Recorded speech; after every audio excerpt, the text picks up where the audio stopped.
Assalamualaikum warahmatullahi wabarakatuh. Baik, hari ini kita akan membahas mengenai aturan L'Hopital gitu ya.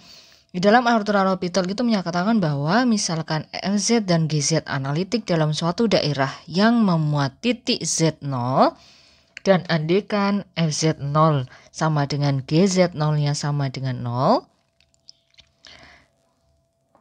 tetapi G aksen Z0-nya tidak sama dengan 0, maka aturan L'Hopital itu mengatakan bahwa ini limit Fz per Gz sama dengan F aksen Z0 per G aksen Z0 gitu ya.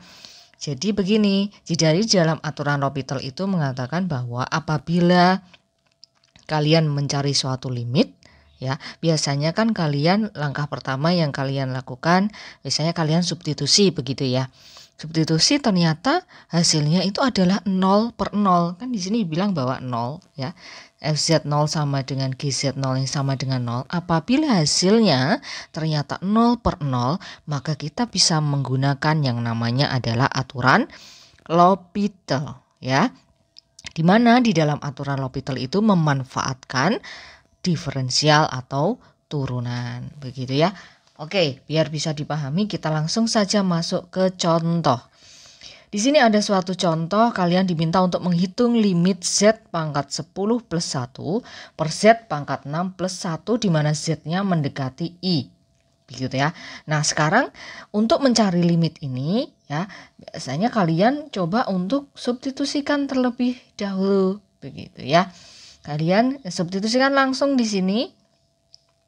Bahwa di sini kan limit dari Z pangkat 10 plus 1 per Z pangkat 6 plus 1 di mana Z-nya mendekati I. Oke, kita langsung saja coba untuk substitusikan begitu ya. I pangkat 10 plus 1 per I pangkat 6 plus 1 gitu ya.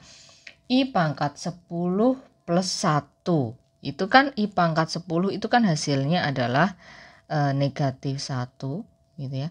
Negatif 1 plus 1 per I pangkat 6 juga hasilnya adalah negatif 1 plus 1. Di sini hasilnya 0 per 0. Nah, ini hasilnya adalah 0 per 0. Ternyata setelah kita lakukan substitusi hasilnya adalah 0 per 0.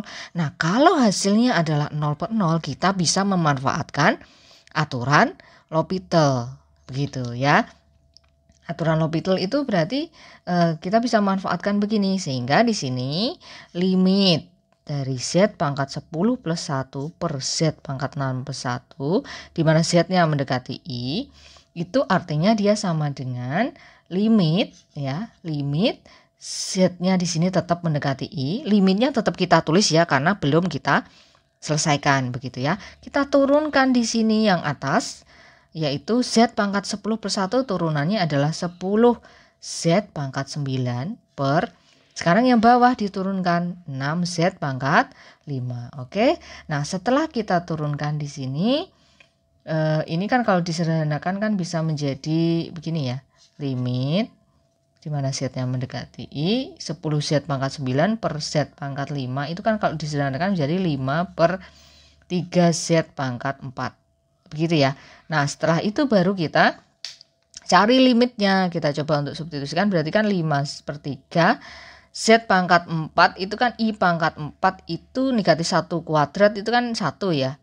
Berarti kan hasilnya adalah 5 per 3. Oke, nah ini hasil limit dari Z pangkat 10 plus 1 per Z pangkat 6 plus 1.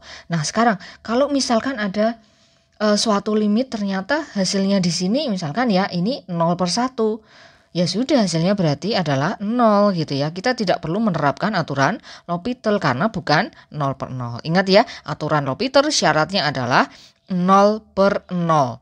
Kalau selain itu maka kita tidak menggunakan aturan L'Hopital gitu ya. Oke, sekarang kita ke contoh. Sekarang kita lanjut ke contoh yang kedua. Di mana contoh yang kedua kita diminta untuk menghitung limit dari 1 dikurang cos Z per sin Z di mana Z-nya mendekati 0. Ya, ingat langkah pertama yang kita lakukan adalah kita coba dulu apakah dia hasilnya 0 per 0 atau tidak. Begitu ya, kita substitusi biasa dulu. Oke, 1 limit 1 min cos Z per sin Z. Oke. Z-nya mendekati 0 ya. Kita cari limitnya, maka di sin 1 dikurang cos 0 itu kan 1 ya, per sin 0 itu kan 0. Maka di sini kan 0 per 0. Oke, di sini hasilnya 0 per 0. Maka untuk mencari limitnya, kita bisa terapkan yang namanya adalah aturan L'Hopital. Karena apa? Karena di sini setelah kita substitusi hasilnya adalah 0 per 0 gitu. Nah, kita terapkan di sini limit. Ini di mana Z-nya mendekati 0 ya. 1 dikurang cos Z per sin Z. Sama dengan limit ya. Limit di mana Z yang mendekati 0 ya. Oke, kita turunkan. 1 dikurang cos Z. Diturunkan. 1 kan 0 ya. 0 dikurang. Turunan dari cos Z itu kan negatif sin Z. Per sin Z turunannya adalah cos Z. Ya, sehingga di sini menjadi limit di mana Z yang mendekati 0, di sini kan sin Z per cos Z. Ya. Nah, sekarang limit sin Z per cos Z, limit sin Z per cos Z di mana Z-nya mendekati 0, artinya sin 0 itu kan 0. Cos 0 itu kan 1. Ya, 0 per 1 kan 0. Maka hasil limitnya adalah 0. Begitu ya. Itu kita bisa memanfaatkan aturan L'Hopital. Ingat, aturan L'Hopital syaratnya adalah harus 0 per 0. Ya, kalau misalkan catatan ya, kalau misalkan kalian menemukan suatu soal, ternyata setelah kalian turunkan di turunan pertama hasilnya masih 0 per 0. Nah, itu bagaimana? Ya, kita manfaatkan aturan L'Hopital lagi. Aturan L'Hopital bisa digunakan sampai 2 kali bisa. Kalau hasilnya ternyata masih 0 per 0 ya L'Hopitalkan lagi. Begitu ya, sampai menghasilkan tidak 0 per 0. Begitu ya tentang aturan L'Hopital. Semoga bisa dipahami, semoga bermanfaat. Wassalamualaikum warahmatullahi wabarakatuh.